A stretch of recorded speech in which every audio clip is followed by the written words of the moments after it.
Ladies and gentlemen, federal employees, today we're talking about 3 great strategies that if you are a federal employee and you're married to another federal employee, there are 3 great strategies that can make a ton of sense for you, and we're going to dive into them today. And if you are new to the channel, welcome. My name is Dallin Hawes. I'm a financial planner who serves federal employees like you every day, and I absolutely love it. So let's dive in. The first thing you can do that's unique to you as a joint couple, again, most of this only applies if you're a federal employee and your spouse is a federal employee as well, okay? FEHB, this is, of course, your health insurance through your job. Now, FEHB has a unique element to it where while you're working, you actually get a tax deduction for the premiums that you pay. For example, let's say your salary is $100,000. This is just a made-up example, okay? And let's say you pay over the course of the year $5,000 in FEHB premiums, okay? While you're working, they're going to give you that tax deduction so that they only tax you with whatever is made after that. It's a tax deduction, which is great. However, that changes in retirement. It is no longer tax deductible. You don't pay it pre-tax in retirement. Okay, the premium amount doesn't change because you retire, but you can no longer pay it with pre-tax dollars.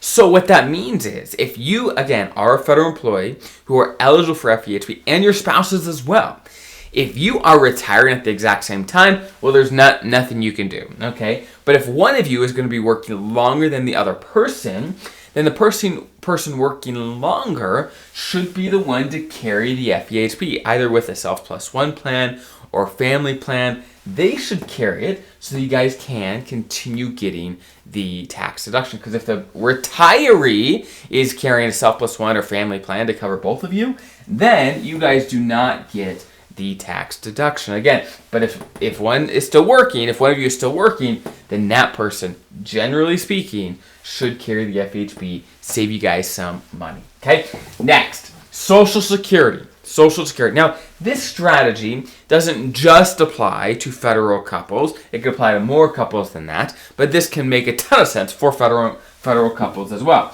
So here's the deal. There are a million different things to think about when deciding when to take Social Security. A million different things.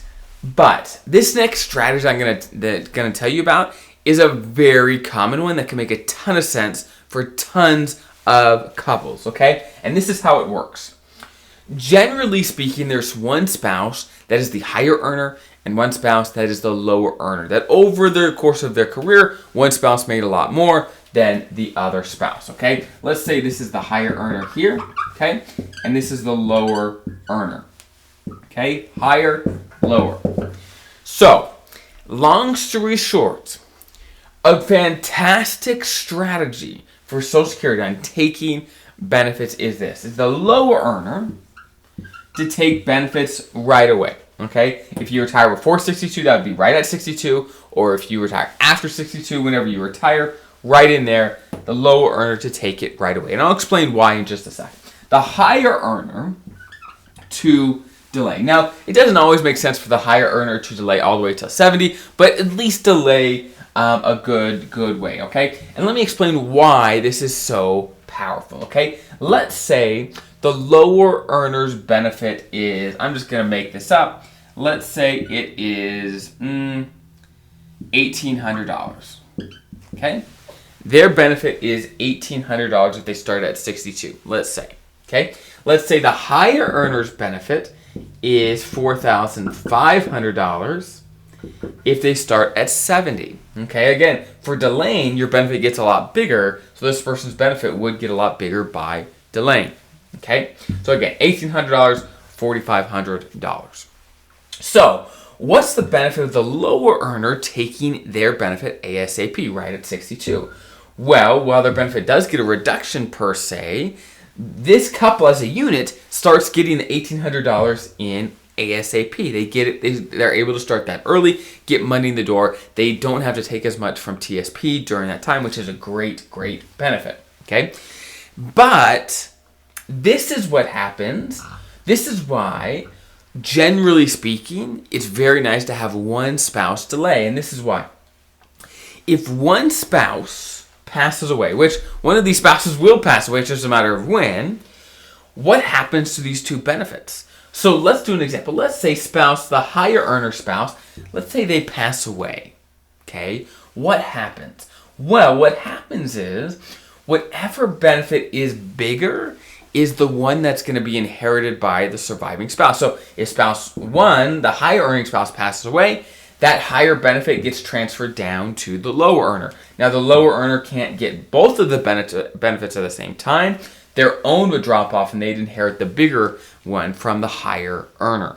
Okay? So, long story short, the higher earner, the fact that they delayed and locked in a higher benefit means that higher benefit's going to last for the rest of both of their lifetimes. Because let's say on the other example, let's say if the lower earner spouse passes away, well, in that case, their benefit just drops off because it's the smaller of the two, and the higher earner keeps their own higher benefit. So again, the beauty of this strategy is that this couple as a unit gets money in ASAP with the lower earner taking benefits, and then the higher earner delays, therefore locking in a higher benefit for both of their lifetimes.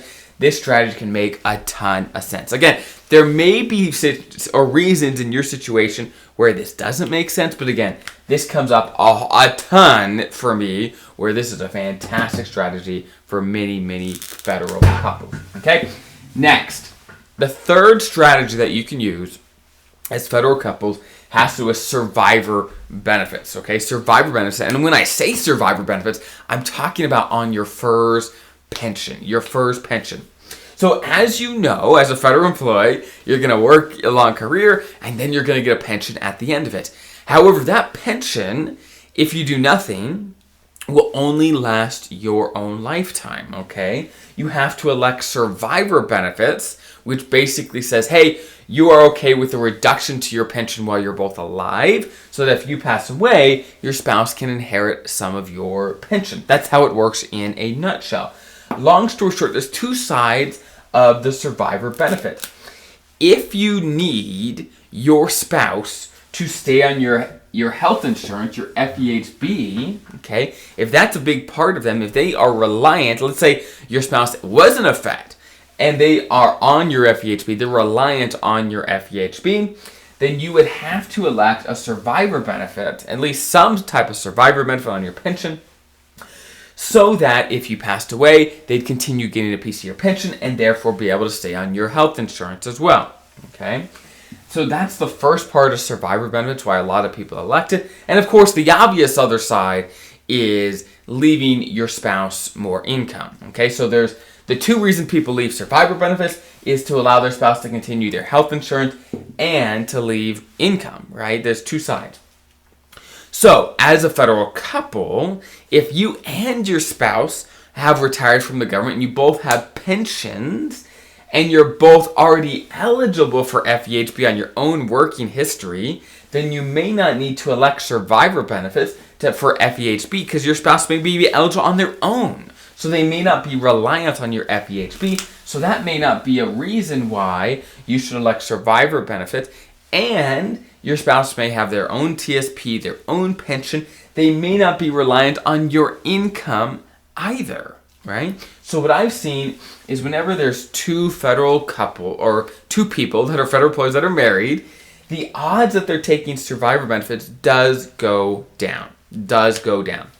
Now, I'm not saying every federal couple should never do survivor benefits. I'm not saying that. I'm just saying if only one spouse is a Fed, the odds of them doing survivor benefits is very, very high. But the moment there's two people that are both Feds, the odds of them doing survivor benefits do go down because, again, they don't need FEHB. They both have pensions. Now, one thing you do want to make sure, especially if one of, let's say you and your spouse are Feds, whichever one of you is the higher earner, more income is going to be tied to you, a bigger pension, maybe bigger TSP. You want to make sure you think through, hey, if something happened to that person, how much money is going to be left? You want to make sure this doesn't make sense before you opt out, okay? You don't want to opt out and then run the numbers later and realize that you made a bad decision, okay? So long story short, these are the three strategies, at least for today, that federal couples can do that are semi-unique to you guys. Where again, FEHB, the person working longer should carry the FEHB. For Social Security, the higher earner taking it later, lower earner taking it early.